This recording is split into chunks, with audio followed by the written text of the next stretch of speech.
सोचिए, केवल 5 वर्ष की आयु, दूध के दांत भी नहीं टूटे थे, खेल खिलौनों से खेलने की उम्र थी, लेकिन उस नन्हे बालक ने जंगल में जाकर एक पैर पर खड़े होकर ऐसी हुंकार भरी कि ब्रह्मांड के नायक को अपना वैकुंठ छोड़कर नंगे पांव दौड़े आना पड़ा। ये भक्त कोई आम बालक नहीं थे, ये अटल विश्वास के प्रतीक भक्तराज श्री ध्रुव जी थे।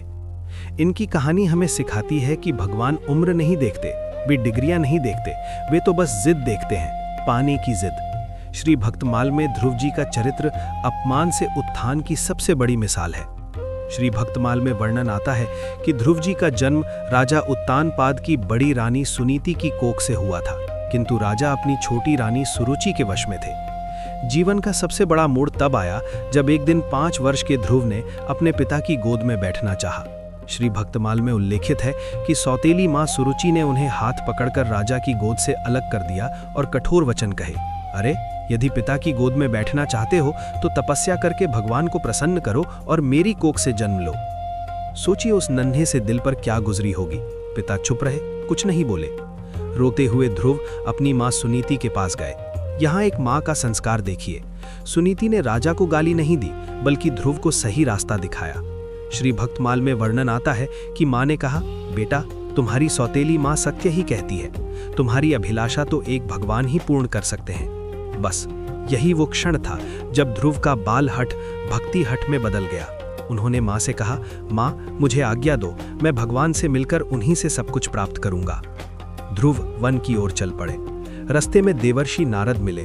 नारद जी ने सोचा कि बच्चे की परीक्षा ली जाए, यही भक्ति परीक्षा में पड़ती है।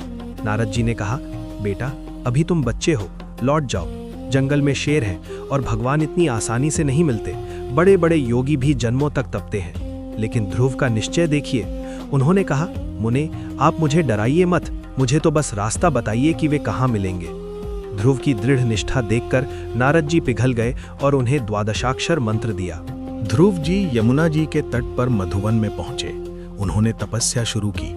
पहले महीने में 3 दिन पर फल खाया, फिर छठे दिन पत्ते और अंत में तो श्वास भी रोक ली। श्री भक्तमाल में वर्णन आता है कि उन्हें डराने के लिए बड़ी डरावनी राक्षसियां आईं। मारो काटो चिल्लाते हुए राक्षस प्रकट हुए। यहाँ तक कि उनकी माँ के रोने की आवाजें भी आईं, लेकिन ध्रुव ने आंखें नहीं खोलीं। उनका मन, वाणी और शरीर तीनों भगवान के साथ एकाकार हो रहे थे। 6 महीने बीत गए। ध्रुव जी ने एक पैर के अंगूठे पर खड़े होकर पृथ्वी का संतुलन हिला दिया। देवताओं की सांसें रुकने लगी। अंत में भगवान विष्णु अब अपने भक्त का कष्ट सहन नहीं कर पाए। श्री भक्तमाल में उल्लिखित है कि वे तत्काल गरुड़ पर चढ़कर ध्रुव के पास पहुंच गए। लेकिन यहाँ एक अद्भुत लीला हुई।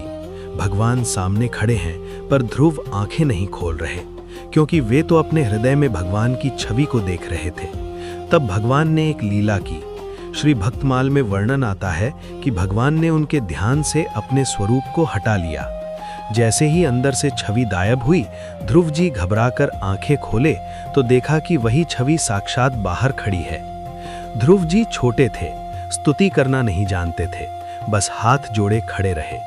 तब भगवान और भक्त के बीच का वो स्पर्श हुआ जिसने ध्रुव को वेद ज्ञानी बना दिया। श्री भक्तमाल में उल्लिखित है कि करुणालय भगवान श्री हरि ने अपना वेदनाशी शंख ध्रुव के कपोल यानी गाल से स्पर्श कर दिया। शंख का स्पर्श होते ही ध्रुव जी को संपूर्ण दिव्य ज्ञान प्राप्त हो गया और वे वेदमयी वाणी से स्तुति करने लगे। भगवान ने पूछा, बेटा वरदान मांगो। ध्रुव जी जो घर से राज्य मांगने निकले थे, अब भगवान को पाकर उनकी सारी कामनाएं जल गई थीं।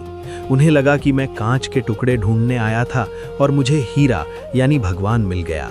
श्री भक्तमाल में वर्णन आता है कि ध्रुव ने कहा, स्वामिन मुझे केवल आपके सानिध्य की ही इच्छा है। लेकिन भगवान अपने भक्त का मान कभी घटने नहीं देते। भगवान ने कहा, ध्रुव तुम्हें वो पद मिलेगा जो सूर्य, चंद्रमा और नक्षत्रों से भी ऊपर है। तुम ध्रुव तारा बनोगे, प्रलय काल में भी तुम्हारा नाश नहीं होगा।